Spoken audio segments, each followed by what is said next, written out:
মরা গাপ্পি মাছ আসায় কার্যত ভেস্তে যায় হাওড়া পুরসভার কর্মসূচি।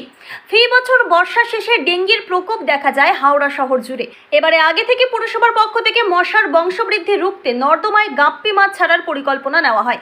বৃহস্পতিবার এই অনুষ্ঠানের সূচনা হওয়ার কথা থাকলেও মরা গাপ্পি মাছ আসায় কার্যত ভেস্তে যায় এই অনুষ্ঠান। শেষে প্রশাসক মণ্ডলীর চেয়ারম্যান সুজয় চক্রবর্তীর সাফাই, নর্দমায় মাছ ছাড়ার খবর তার জানা ছিল না। কে সাংবাদিকদের জানিয়েছেন তা তিনি খোঁজ নিয়ে দেখবেন। দফায় দফায় প্রবল বর্ষণের জেরে হাওড়া শহরের 50টি ওয়ার্ডের মধ্যে কমপক্ষে 25টি ওয়ার্ড জলমগ্ন হয়ে পড়ে। কোথাও হাঁটু সমান আবার কোথাও কোমর সমান জল দাঁড়িয়ে যায়। শহরের মূল রাস্তা এবং তার পাশের নর্দমাগুলিতে নোংরা জল থই থই করছে। সর্বত্র একই ছবি।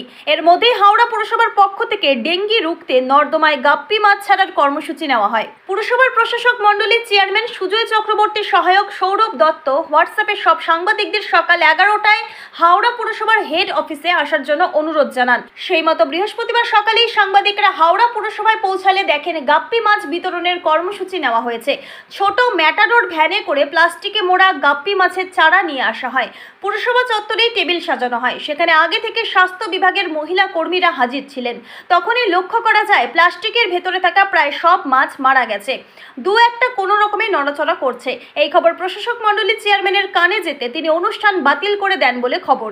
এদিন তিনি বলেন, প্রতি বছরই পুরসভার পক্ষ থেকে মশা মারতে গাপ্পি মাছ নর্দমায় ছাড়া হয়, তবে আজকে এই ধরনের কোনো অনুষ্ঠানের কথা তার জানা নেই। এই অনুষ্ঠান সম্পর্কে কে সাংবাদিকদের আমন্ত্রণ জানিয়েছেন তা খোঁজ নিয়ে দেখা হবে। বিজেপির পক্ষ থেকেও পুরসভার এই সিদ্ধান্ত নিয়ে কটাক্ষ করা হয়েছে। বিজেপির হাওড়া সদরের সম্পাদক ওম প্রকাশ সিং বলেন, ভরা বর্ষায় মাছ ছাড়ার নামে পুরসভার টাকা নয়ছয় করা হচ্ছে।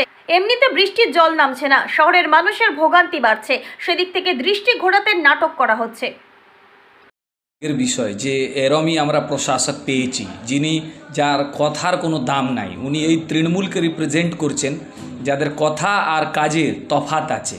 সবাই জানে, মিডিয়া বন্ধুরা প্রত্যেক বছর এই অনুষ্ঠানটা ফলো করেন আপনারা, যে একটা অফিসিয়াল ওনাদের গ্রুপে আপনাদেরকে নিমন্ত্রণ করা হলো। ওখানে গিয়ে মরা পচা মাছ যখন আপনারা দেখেছেন, তখন এবার সুজয়বাবু তো আর বলতে কিছু পারছে না, তাই বলছে না এরম না, এগুলো নাটক। এই সুজয়বাবুকে নাটক শ্রী পুরস্কার দেওয়া হোক, এটা বিজেপির দাবি রইল। এরম লোক, এত বাজে লোক হাওড়ার প্রশাসক হয়ে রয়েছেন যে হাওড়া আজকে কি আর বলবো। গাপ্পি মাছের ইস্যুটা সবাই জানে, ওনারই গাফিলতি। মরা পচা মাছ ওটা আপনারা ছিলেন, যদি আপনারা না থাকতেন তাহলে ওরা এটাকে সাকসেসফুল প্রোগ্রাম বলে দিত, আমরা মাছ ছেড়েছি, অনেক ভালো কাজ হয়েছে, মানুষের উপকার হবে। কিন্তু আপনারা ধরতে পেরেছেন, আপনাদের সামনে ওরা ধরা পড়েছে, তাই সুজয়বাবু এটাকে অন্যভাবে চাপিয়ে দেওয়ার চেষ্টা করছেন, সাংবাদিকদেরকে মিথ্যা বলার চেষ্টা করছেন, মিথ্যা প্রমাণিত করার চেষ্টা করছেন। আর সবথেকে বড় হচ্ছে যে এটা একটা একেবারে মানুষকে বোকা বানানোর চেষ্টা, আর তার মেন সূত্রধার হচ্ছেন সুজয়বাবু। বর্ষাকাল আর এখন গাপ্পি মাছ ছাড়বেন, যে নর্দমায় জলমগ্ন রয়েছে, ওটা হাওড়া শহর জলমগ্ন রয়েছে, গাপ্পি মাছ তো গঙ্গায় চলে যাবে, তাহলে মানুষের উপকার কী করে হবে? নর্দমায় তো তার আর থাকবে না। এর ছাড়ার একটা টাইম হয়, সেখানেও চিটিংবাজি আর মরা পচা মাছ নিয়ে এসে সাংবাদিকদের সামনে হাওড়ার মানুষকে বোকা বানানোর চেষ্টা, তারা ধরা পড়েছে আজকে বলে উনি বলছেন এরকম কর্মসূচি ছিল না। এই প্রশাসক একেবারে মিথ্যাবাদী, এই প্রশাসক দলদাস, এই প্রশাসক হাওড়াকে ডুবিয়েছে। তার তীব্র ধিক্কার জানাই আমরা। ওনার লজ্জা পাওয়া উচিত, ইস্তিফা দেওয়া উচিত। আপনার নাম? ওম প্রকাশ সিং, জেলা সম্পাদক, হাওড়া সদর জেলা বিজেপি। দেখুন, জল নিয়ে একটা ব্যাপার বলি। একটা হচ্ছে যে লাগাতার একটা বৃষ্টি হয়ে যাচ্ছে, কন্টিনিউয়াস বৃষ্টি হচ্ছে। এটা আপনারাও দেখছেন যে প্রায় লাস্ট 4-5 দিন অলমোস্ট বলতে পারেন একটা নন স্টপ, হয়তো 1-2 ঘন্টা থামছে, আবার বৃষ্টি শুরু হয়ে যাচ্ছে। তো এবং এর ফলে যেটা আমাদের মেজর প্রবলেম হয়েছে সেটা হচ্ছে, আমি আগেও বলেছি যে আমাদের আলটিমেট স্টর্ম ওয়াটার গিয়ে পড়ে গঙ্গাতে। গঙ্গার জলস্তর যদি খুব বেড়ে যায়, খুব লেভেল যদি বেড়ে থাকে, তখন আমাদের এই জলটা গঙ্গায় আমরা ডিসচার্জ করতে পারি না, কারণ উল্টো হয়, তখন ব্যাকফ্লো হয়ে যায় জল। তো যার জন্য আমরা এবারে ডবল ব্যারেল এত ক্লিন করা হয়েছে। এবারে ইরিগেশন থেকে একটা বড় অংশ ব্রাঞ্চ চ্যানেল 6 তারা পরিষ্কার করেছেন।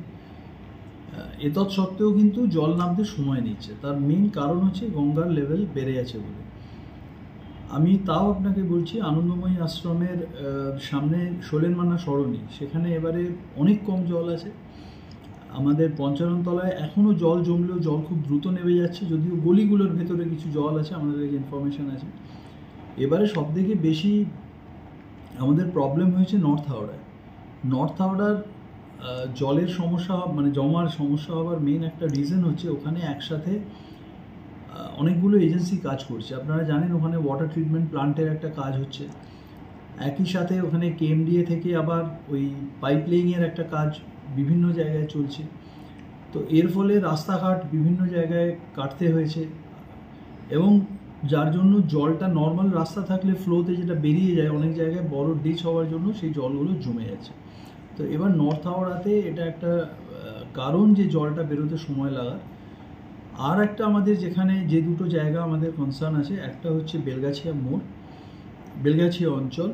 সেখানে কিন্তু যদি বৃষ্টি না হয় ওখানে আর মানে কন্টিনিউয়াস, তাহলে কিন্তু জল আমি আশা করছি আজ বিকালের মধ্যে সমস্ত জল ওই অঞ্চলে নেমে যাবে। আপনারা জানেন এমনি ওটা খুব লো লাইং এরিয়া, কিন্তু তা মানে আগে বেলগাছিয়ায় জল দাঁড়ালে 5 দিন 7 দিন জল থাকতো, কিন্তু এই টানা 5 দিন বৃষ্টির পরেও আমি আপনাকে বলছি যদি কয়েক ঘন্টা গ্যাপ পাওয়া যায় তাহলে আজকে সন্ধ্যার মধ্যে কিন্তু বেলগাছিয়ার জল মানে ম্যাক্সিমাম 80% জল ড্রেন্ড আউট হবে।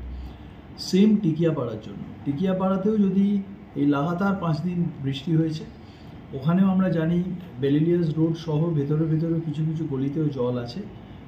বৃষ্টি যদি একটা রেসপাইট হয়, আমি আবারও দায়িত্ব নিয়ে বলছি আপনাকে, আমাদের 80 থেকে 90% জল আজকে সন্ধ্যার মধ্যে বেশিরভাগ জায়গায় নেমে যাবে। কিন্তু এরপরে যদি আবার এর ওপরে ভারী বর্ষণ হয় তাহলে ন্যাচারালি এটা তো একটা সিস্টেমেরও ক্যাপাসিটি আছে, ড্রেনেজ সিস্টেম বলুন সব কিছু, তো সেইটা অবভিয়াসলি তাহলে আরও সময় লাগবে জল না।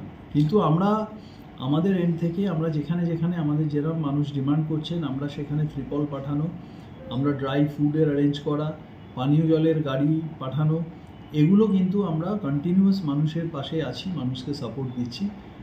একটু আশা করি আবহাওয়া চেঞ্জ হলে আমরা আরও দ্রুত এই জল নিষ্কাশন হয়ে যাবে। একটু এই বর্ষার আগে প্রত্যেকটা রাস্তা আপনারা সারাই করিয়েছেন, খুব ভালো সারাই হয়েছিল, কিন্তু এই বর্ষায় দেখছে যে এজেন্সি এগুলো তৈরি করেছে সব রাস্তা ভেঙে বড় বড় গর্ত হয়ে গেছে। এই তো বৃষ্টির জল থামলে আবার ওইগুলো তৈরি করতে হবে, তাহলে কি এই এজেন্সিগুলোর গাফলতি আছে?